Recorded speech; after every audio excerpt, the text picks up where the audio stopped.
आप सभी का अपने YouTube चैनल पे स्वागत है। उत्तराखंड पब्लिक सर्विस कमीशन की तरफ से आगामी 14 जुलाई को होने वाले प्रीलिम्स एग्जाम के नज़र को रखते हुए जो है दृष्टिकोण में राज्य व्यवस्था प्रीवियस ईयर क्वेश्चंस की ये वीडियो अपलोड हो रही है। हिस्ट्री ज्योग्राफी की भी सीरीज चल रही है और उसको एग्ज़ाम के एक महीने पहले लगभग यानी कि मिड जून तक इसको पूरा कंप्लीट कर दिया जाएगा। तो अगर पर डे आप वीडियो को देखते चलेंगे, नोट डाउन करते चलेंगे, 1 से 2 बार वीडियो को देखेंगे तो पूरा क्वेश्चंस आपको रट जाएगा और इससे कौन से और एक्स्ट्रा क्वेश्चन बन सकते हैं उसकी भी एनालिसिस की जाएगी हर एक क्वेश्चन के साथ। कम समय की वीडियो होती है ताकि आपको देखने में आसानी हो, इसलिए 1 से 2 बार देख सकते हैं। और अगर चैनल पे पहली विजिट किए हैं तो चैनल को लाइक शेयर सब्सक्राइब कर दें, अपने फ्रेंड को भी शेयर करें ताकि वो भी इस प्रकार की वीडियो का फ़ायदा उठा सके। तो चलिए वीडियो को शुरू करते हैं बिना वक्त को ज़ाया किए। पहला क्वेश्चन है कि संसद की सम्मिलित बैठक की अध्यक्षता की जाती है। तो यहाँ पे बताना है कि जो संसद की जो सम्मिलित बैठक होती है ये कौन इसकी जो है अध्यक्षता करता है। तो सबसे पहले जान लीजिए कि आर्टिकल 108 में जो है प्रावधान इसका है संयुक्त अधिवेशन की बात की गई है।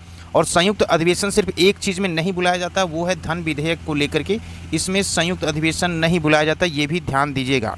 संयुक्त अधिवेशन को लेकर के जो है इसमें अगर राइट ऑप्शंस की बात करें तो वो होगा लोकसभा के स्पीकर के द्वारा। यहाँ पे पूछा जाए अध्यक्षता की जाती है, अगर यहाँ पे आहूत लिखा रहता अध्यक्षता की जगह तो फिर जाते राष्ट्रपति के साथ। अब लोकसभा के स्पीकर के द्वारा जो है दोनों बैठक लोकसभा राज्यसभा की अध्यक्षता की जाती है। 108 आर्टिकल के तहत धन विधेयक को लेकर के संयुक्त अधिवेशन नहीं बुलाया जाता है। संयुक्त अधिवेशन यदि राष्ट्रपति जो बुलाएगा तो वहाँ पे ये होगा कि यदि कोई भी विधेयक जो दूसरे सदन के द्वारा, जैसे मान लो कोई विधेयक है उस स्वीकार नहीं किया गया, उस कंडीशन में राष्ट्रपति बुलाता है। उसके बाद जो है अगर विधेयक में संशोधन में जो है दोनों सहमत नहीं हो रहे हैं तो राष्ट्रपति बुलाता है। और एक प्रोविज़न और है कि विधेयक अगर प्राप्त हो गया है लेकिन वो तय समय में पास नहीं हो पा रहा है और उसमें 6 से अधिक समय बीत गया, यानी कि 6 माह से अधिक का पीरियड बीत गया, तो राष्ट्रपति जो है बुलाता है। तो इस कंडीशन में राष्ट्रपति जो बुलाता है, वैसे संयुक्त बैठक की अध्यक्षता जो की जाती है वो लोकसभा के अध्यक्ष के द्वारा की। अगर क्वेश्चन में ये हो कि अध्यक्ष उपस्थित न हो तो उस कंडीशन में उपाध्यक्ष जो होगा लोकसभा का वो जो है उसकी अध्यक्षता करेगा।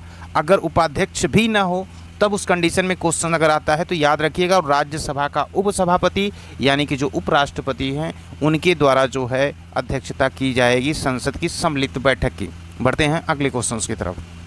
अगला क्वेश्चन है कि भारत के संविधान के अंतर्गत ग्राम पंचायतों का गठन यहाँ पूछा जा रहा है, तो बताना है किसके अंतर्गत, किस सिद्धांत के अंतर्गत किया जाता है। तो यहाँ पे राइट ऑप्शन तो होगा नीति निर्देशक तत्व का जो सिद्धांत होता है उसके अंतर्गत किया जाता है, यानी कि डायरेक्टिव प्रिंसिपल के अंतर्गत किया जाता है। ऑप्शन नंबर सी राइट हो जाएगा। अब भारत के संविधान के अंतर्गत ग्राम पंचायतों के गठन का जो उल्लेख किया गया वो संविधान का जो भाग 4 है इसमें इसका उल्लेख किया गया है। और आर्टिकल की बात कर ले तो आर्टिकल 40 के अंतर्गत इसका प्रोविज़न किया गया है। नीति निदेशक तत्व जो है ये सभी को पता होगा कि ये लिया गया है आयरलैंड के संविधान से लिया गया है और इसमें कुल आर्टिकल जो है 36 से 51 तक है नीति निदेशक तत्व के अंतर्गत। तो ये भी इंपॉर्टेंट है, इस चीज़ को जाने। और इसमें जो है भाग 4 में जो है राज्य के नीति तत्व के जो विद्रोह है उसी में वर्णन इसका जो है ग्राम पंचायतों का जो है किया गया है। तो भाग 4 में 36 से 51 तक इस चीज़ का जो याद रखिए। अगर कभी कभी राष्ट्रीय महत्व को लेकर के पूछे कि जो स्मारक होते हैं, स्थान होते हैं, उसके संरक्षण को लेकर के, तो ये भी जो है इसी में प्रोविज़न किया गया है।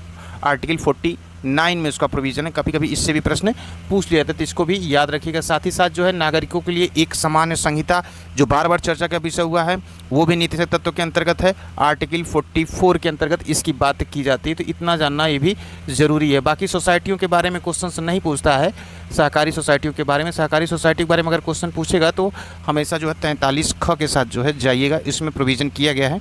ये भी नीति निदेशक तत्व के अंतर्गत इसका वर्णन किया गया। बढ़ते हैं अगले प्रश्न की तरफ। अगले प्रश्न में पूछा जा रहा है कि संविधान का कौन सा अनुच्छेद दोष सिद्ध के संबंध में अभियुक्त को दोहरे दंड एवं स्व अभिशसन के संरक्षण प्रदान करता है। तो यहाँ पे एक चीज़ ध्यान दीजिएगा, इसका प्रोविज़न जो आर्टिकल 20 के अंतर्गत तो किया गया है, तो यहाँ पे आर्टिकल 20 होगा राइट ऑप्शन। लेकिन इसका प्रोविज़न जो भाग 3 अगर पूछेगा तो भाग 3 में जो है इसकी बात की गई है। भाग 3 जो आर्टिकल है वो 12 से 35 तक का, यानी कि फंडामेंटल जो राइट है इसके अंतर्गत जो है इसके बाद अनुच्छेद 20 की गई, तो 12 से 35 ये याद रखिएगा। इसी में जो है संरक्षण की व्यवस्था की गई है और 3 प्रकार की स्वतंत्रता का वर्णन किया गया। यदि कोई व्यक्ति कोई अपराध कर देता है तो केवल एक बार ही उसको सज़ा दी जाएगी एक अपराध के लिए, और अपराध करने के समय जो कानून होगा वही कानून लागू होगा उसके ऊपर, ये भी चीज़ कहेगी, उसी के तहत उसको सज़ा दी जाएगी। और उसको खुद न्यायालय के विरुद्ध गवाही देने के लिए बाध्य किसी प्रकार से नहीं किया जा सकता। तो ये चीज़ें हैं आर्टिकल 20 में प्रोविज़न किया गया, जो कि भाग 3 का विषय है, जो 12 से 35 तक हमारा फंडामेंटल राइट है मेरे कॉन्स्टिट्यूशन में। बढ़ते हैं अगले प्रश्न की तरफ। अगला प्रश्न है कि भारतीय संविधान के अनुसार संपत्ति का अधिकार है। काफ़ी बार ये क्वेश्चन पूछा गया। संपत्ति का अधिकार हमेशा याद रखिएगा लीगल राइट है, विधिक अधिकार है। अगर इंग्लिश में आएगा तो लीगल राइट लेके कभी कभी आ जाता है, तो ये लीगल राइट है और विधिक अधिकार है, ये चीज़ याद रखिएगा। अब यहाँ पे बात करते हैं भारतीय संविधान में जो संपत्ति के अधिकार को लेकर के, तभी फंडामेंटल राइट जो आपको बताए भाग 3 जो चर्चा कर रहे थे 12 से 35 की बात जो कर रहे थे, 12 से 35 के अंतर्गत पहले कुल हमारे पास 7 फंडामेंटल राइट्स थे। इसके बाद 44वां संवैधानिक संशोधन जो किया जाता है 1978 के पीरियड में किया जाता है, तो संपत्ति का जो अधिकार रहता है इसको हटा दिया जाता है और इसको क्या करते हैं आर्टिकल 31 में जो है और 19A भी जोड़ के पढ़ा जाता है। मौलिक अधिकारों से सीडीसीसी जो हटा देते हैं, तब जाके ये संविधान के 300A के उपबंध में जो है ये कानूनी अधिकार के रूप में शामिल किया जाता है। बढ़ते हैं अगले प्रश्न की तरफ। अगला प्रश्न है कि भारत के कंट्रोलर और ऑडिटर जनरल यानी कि सीएजी की बात की जा रही है। रिपोर्ट का परीक्षण निम्नलिखित में से कौन सी संसदीय समिति करती है? तो इसका जो समिति होती है वो पब्लिक अकाउंट्स कमेटी के द्वारा जो है किया जाता है और इसकी स्थापना अगर देखा जाए तो 1921 में जो है किया गया था। पब्लिक अकाउंट कमेटी यानी कि लोक लेखा समिति, इसको अगर हिंदी में बोलेंगे तो लोक लेखा समिति कहते हैं। इस चीज़ को ध्यान दीजिए, कभी कभी इंग्लिश में कंफ्यूज हो जाएंगे। पब्लिक अकाउंट्स कमेटी को ही लोक लेखा समिति कहती है। इसके सदस्यों की बात कर लें तो 22 सदस्य इसमें होते हैं। 22 सदस्यों में होगा 15 सदस्य यानी कि अधिकतम सदस्य जो होंगे वो लोकसभा से होंगे, प्लस 7 सदस्य जो होंगे वो राज्यसभा से इसमें रहते हैं, तो ये भी चीज़ याद रखिएगा। और यहाँ पे जो है सदस्य जो प्रतिवर्ष होते हैं आनुपातिक प्रतिनिधित्व के आधार पर जो है मत प्रणाली इसमें प्रयोग किया जाता है और उसी के अनुसार समिति जो है राज्यसभा के सदस्यों के साथ जो है मत देने का अधिकार जो है इसमें प्राप्त नहीं होता है। और ये नियंत्रक महालेखा परीक्षक द्वारा जो किया जाता है लेखा परीक्षण संबंधी जो है उसी प्रतिवेदन की जो है जांच करती है लोक लेखा समिति। तो राइट ऑप्शन हो जाएगा पब्लिक अकाउंट्स कमेटी या लोक लेखा समिति भी इसे कहते हैं। अगला प्रश्न यहाँ पूछा जा रहा है कि भारत में केंद्र शासित जो है राज्यों की संख्या कितनी है? तो अभी ये बताना है। तो उस समय जब ये क्वेश्चन बना था यूपीएससी में तब उस समय अलग स्थिति थी, लेकिन अब स्थिति अलग है। तो आज के संदर्भ में ये जान लीजिए कि केंद्र शासित प्रदेशों के संदर्भ में जो है अब जो है टोटल जो है राइट ऑप्शन से यहाँ जान लीजिए, पहले बी होगा। टोटल 28 स्टेट 8 यूनियन टेरिटरी है, तो 28 राज्य और 8 केंद्र शासित प्रदेश हैं। इस चीज़ को याद रखिएगा। बढ़ते हैं अगले प्रश्न की तरफ। अगला प्रश्न है कि भारतीय संविधान के किस अनुच्छेद में भारतीय नागरिकों के मूल कर्तव्य शामिल हैं? मूल कर्तव्य के बारे में तो ये सभी को पता होगा कि आर्टिकल 51 क में जो है ये मूल कर्तव्य शामिल किए गए। किसके द्वारा? तो स्वर्ण सिंह समिति के द्वारा जो है इसकी अनुशंसा सिफारिश की गई थी, तो ये भी चीज़ याद रखिएगा। और 42वें संवैधानिक संशोधन अधिनियम द्वारा जो 1976 में जो है इसको भाग 4 क में जो है इसको जो है अनुच्छेद 51 क जो मूल कर्तव्य फंडामेंटल ड्यूटीज़ जो है, कुल मूल कर्तव्यों की संख्या जो कितनी है वो 11 है। तो ये जो लिया गया था अवधारणा जो है उस समय जो यूएसएसआर था उसी से लिया गया था तत्कालिक, जैसे कि आयरलैंड से नहीं दे सकता था उसी तरह फंडामेंटल ड्यूटी जो थे सोवियत संघ से जो लिया गया था यूएसएसआर से लिया गया था। इतनी चीज़ें इसमें याद रखने के लायक है। बढ़ते हैं अगले प्रश्न की तरफ। अगला प्रश्न पूछ रहा है कि भारत के संघ लोक सेवा आयोग के लिए इनमें से कौन सही है? तो संघ लोक सेवा आयोग के बारे में यहाँ पे बताना है। अब यहाँ पे यह राज्य लोक सेवा आयोग का निरीक्षण करता है, ये भी राइट है। इसके सारे सदस्य राज्य लोक सेवा आयोग से लिए जाते हैं संघ लोक सेवा आयोग को, तो इसके बारे में पूछ रहा है कि कौन सही है। ये गलत है, ये भी गलत है। सही जो होगा राइट ऑप्शन इसका राज्य लोक सेवा आयोग से कोई लेना देना जो है नहीं है, यही ऑप्शन जो है सही होगा। क्योंकि भारतीय संविधान में जो प्रोविजन संघ लोक सेवा आयोग किया गया है ये अपने कार्यों के लिए स्वतंत्र होते हैं। आर्टिकल की अगर बात करें तो आर्टिकल 315 फर्स्ट ये याद रखिएगा, ये काफ़ी इंपॉर्टेंट कई बार परीक्षाओं में जो है पूछा गया है। और 2 या 2 से अधिक राज्यों को लेकर के भी पूछा जाता है, तो इसका भी प्रोविज़न किया गया है कि 2 या 2 से अधिक राज्य करार कर सकते हैं और लोक सेवा आयोग का जो है कार्य कर सकते हैं। तो इसको लेकर के जो है कभी कंफ्यूज मत होइएगा। बढ़ते हैं अगले प्रश्न की तरफ। अगला प्रश्न पूछ रहा है कि भारत में पंचायती राज प्रणाली का शुभारंभ कब और कहाँ हुआ? तो सभी को याद होगा राजस्थान के नागौर से 2 अक्टूबर 1959 को हुआ था। ये जो है सर्वप्रथम पंचायत समिति जिला परिषद अधिनियम जो है पारित किया गया था 2 अक्टूबर 1959 को। उस समय प्रधानमंत्री जो जवाहरलाल नेहरू थे और राजस्थान के नागौर जिले में जो है पंचायती राज का उद्घाटन किया गया था। तो पंचायती राज के क्रम में जो है 1959 में ही जो है इस व्यवस्था का सूत्रपात जो है वो आंध्र प्रदेश में भी हुआ था। तो ये भी चीज़ें याद रखिएगा। बढ़ते हैं अगले प्रश्न की तरफ। अगला प्रश्न है कि निम्न में से कौन संविधानेतर संस्था है? काफ़ी बार ये परीक्षा में पूछा है, काफ़ी इंपॉर्टेंट क्वेश्चन है, इसको याद रखिएगा। संविधानेतर जो संस्था पूछी जाती है तो यहाँ पे जो राइट ऑप्शन हो जाएगा वो सी योजना आयोग हो जाएगा। योजना आयोग जो एक संविधानेतर जो संस्था है ये, और इसकी स्थापना अगर की जाए तो 15 मार्च 1950 को की गई थी। कभी कभी ये सन भी पूछ लिया जाता है परीक्षा में, तो इसको याद रखिएगा। बाकी की यहाँ पे जो संघ लोक सेवा आयोग दिया गया, संघ लोक सेवा आयोग को जैसे कि पिछले क्वेश्चन में चर्चा की आर्टिकल 315 याद रखिएगा। बाकी यहाँ पे चुनाव आयोग जो दिया गया, चुनाव आयोग के लिए आर्टिकल जो है 324 याद रखिएगा। बाकी वित्त आयोग, तो वित्त आयोग के बारे में जो है सबको याद होगा कि आर्टिकल 280, इसको भी याद रखिएगा। तो योजना आयोग का जो अब काम करने लगा वो नीति आयोग करने लगा। और नीति आयोग का गठन कब किया गया था, अगर ये प्रश्न पूछेगा तो याद रखिएगा 1 जनवरी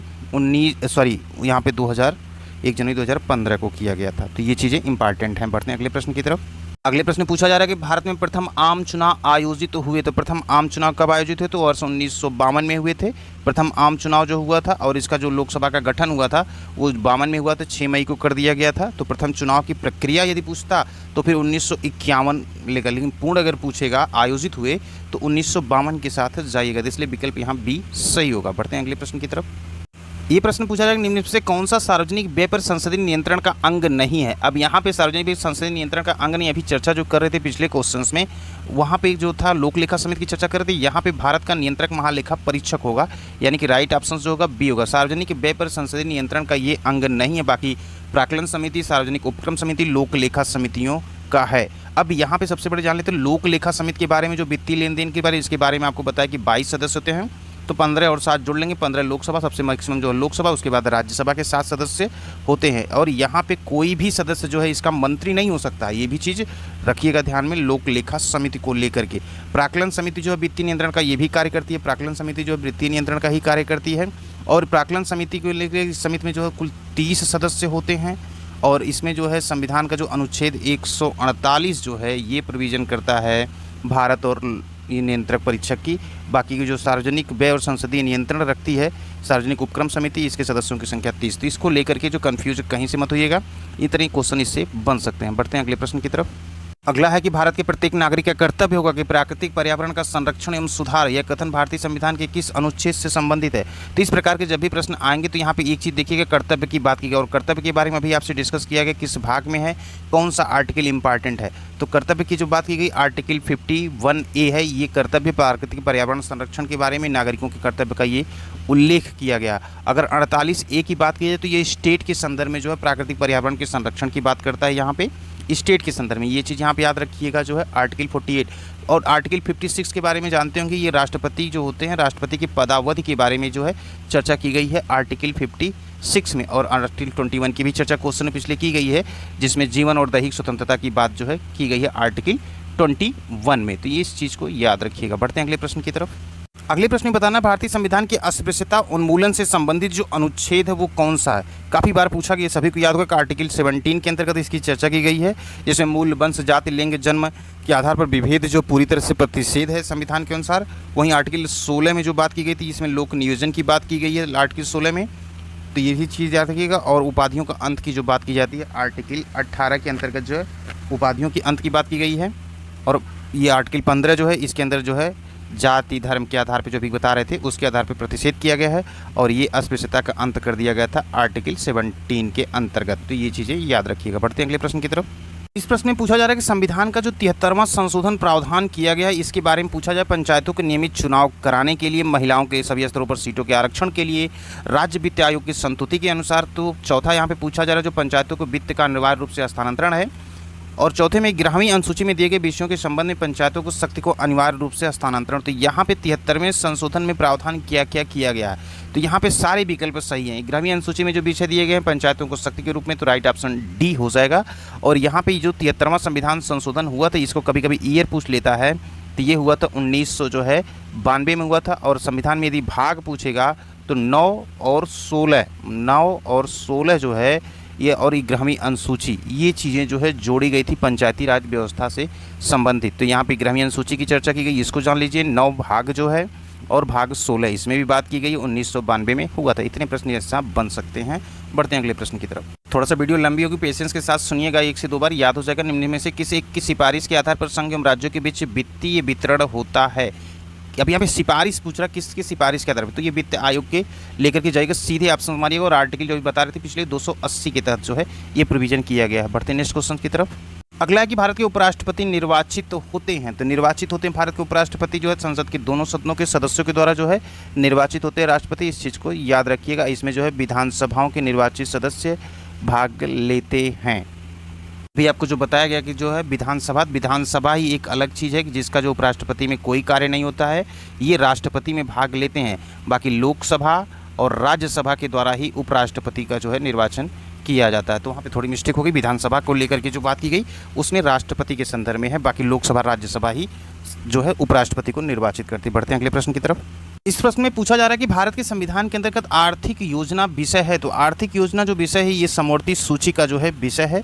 अब यहाँ पे भारतीय संविधान के अंतर्गत जो है समवर्ती सूची को जो है आर्थिक और सामाजिक से यहाँ पे दिया गया है और ये जो है केंद्रीय विधानमंडल के द्वारा 1950 में जो इसको किया गया था। बढ़ते हैं अगले प्रश्न की तरफ। कल्याणकारी राज्य की संकल्पना का समावेश भारत के संविधान में है। तो यहाँ पे ये बताना भारत के संविधान में जो है कल्याणकारी राज्य की संकल्पना का समावेश जो किया गया है, तो यहाँ पे राज्य के नीति से तत्व के अंतर्गत होगा और ये कौन सा भाग है, तो अभी चर्चा की गई थी भाग 4 में जो है 36 से 51। इस चीज़ को जो है याद रखिएगा। इसमें जो कल्याणकारी राज्य की संकल्प, जब भी कल्याणकारी आएगा तो राज्य के नीति से तत्व के साथ जाइएगा। बढ़ते हैं अगले प्रश्न की तरफ। अगले प्रश्न बताना है कि निम्नलिखित में से कौन सा एक जो है वो मौलिक अधिकार नहीं है। तो मौलिक अधिकार के संपत्ति में जो है संपत्ति का अधिकार जो मौलिक अधिकार नहीं है, इसको बताया गया था कि 44वें संवैधानिक संशोधन द्वारा वर्ष 1978 में जो इसको 301 के अंतर्गत इसको रख दिया गया था। तो राइट ऑप्शन हो जाएगा सी। बढ़ते हैं अगले प्रश्न की तरफ। अगले प्रश्न में भी पूछा जाएगा निम्न से किस एक समझौते के आधार पर मूल कर्तव्य, इसकी भी चर्चा की गई थी स्वर्ण सिंह समिति के अनुसार। तो आप राइट ऑप्शन सी हो जाएगा। और कौन सा था, तो ये आर्टिकल 51 का था और ये 42वां संवैधानिक संशोधन था। तो इस चीज़ को भी जो है याद रखिएगा। तो आप देख रहे थे उत्तराखंड जो प्रीवियस ईयर क्वेश्चंस के पॉलिटी के क्वेश्चन देख रहे थे। 20 मिनट से कम की वीडियो होगी, 2 की स्पीड में अगर 1 से 2 बार सुन लेंगे, एक ही क्वेश्चंस में 3-3 4 क्वेश्चंस बताए गए, तो कम से कम 35 से 30 क्वेश्चंस आपके इस वीडियो से तैयार होंगे और इसमें से 3 से 4 क्वेश्चंस पक्का आपको देखने को मिल जाएंगे। चाहे वो भाग से पूछे, अनुसूची से पूछे, आर्टिकल से पूछे, वित्त आयोग से पूछे, नियंत्रक महालेखा परीक्षक से पूछे, राष्ट्रपति से पूछे, उपराष्ट्रपति से पूछे, लोकसभा अध्यक्ष से पूछे, तो सारे क्वेश्चंस जो अगर इस 1 से 2 बार देख लेंगे इस एक वीडियो को, तो 2 से 3 क्वेश्चन आपको आगामी परीक्षा में जरूर देखने को मिले। तो मिलते हैं अगली वीडियो के साथ। तो पॉलिटी की सीरीज भी आप देखते चले, हिस्ट्री की सीरीज भी देखते चले, ज्योग्राफी की देखते रहे और उत्तराखंड स्पेशल की भी सीरीज चले उसको भी देखते रहे। बाकी उत्तराखंड करंट भी है उसको भी देखें। चैनल पर अगर पहले विजिट किए हैं तो चैनल को लाइक शेयर और सब्सक्राइब जरूर करें। साथ ही साथ बेल आइकन को प्रेस किए रहेंगे तो जैसी वीडियो अपलोड होगी उसका नोटिफिकेशन देखने को सबसे पहले आपको मिलेगा। तो मिलते हैं अगली वीडियो के साथ।